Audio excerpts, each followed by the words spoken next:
Sensei Stags here, and this is practice, how and how much. So when you are learning new material, you're sort of in a receptive phase, and then you start to get to that point where you know it. You don't need to look at your paper or consult a video or ask the instructor. It's like, okay, I know what this is. So you start to slowly move to from the receptive phase to the active phase. It's kind of, if you're into the yoga stuff, there's the lunar side, receptivity, solar side, activity. So as you move into that more practice heavy phase, you need to make sure you are reviewing what you're doing, not just drilling it. You got to work on details. You got to reflect on what you're doing, look at what you're doing. Otherwise, you're going to end up drifting, where you will not be doing it the right way just without even realizing it. You've suddenly started doing something different, particularly when you're doing forms. This can happen. And if you want to get better at it and improve your form, you got to be reevaluating that form, right? That's what the practice is all about. So practicing blindly without stopping or reviewing will not help you. Now, how much should you practice?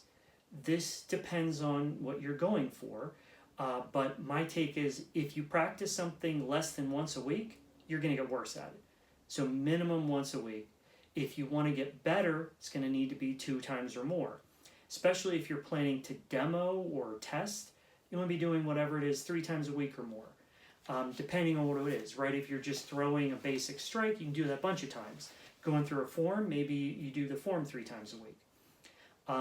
But it's critical, again, to be, not just plowing through it at full speed, but slow it down, work the details, re-examine what you're doing. One way that I like to do, practice to track it is I'll, write up or print out a sheet with all the things I want to practice on, and then I cross it out and I do it as a weekly sort of thing. Again, attributing back to maintaining things, you got to do it at least once a week. So you can have multiple copies. You have to tally off several times, when you do certain things to get the number that you want. Some people like practicing at certain time blocks. I have certain blocks of time I practice, but what I practice in those blocks varies.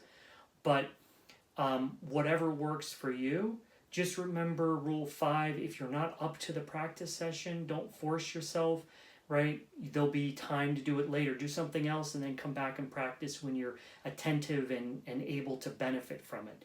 And a good night's sleep is key, right? You're going to wake up and that practice will have codified in your brain, hopefully, and that's going to be key to improving.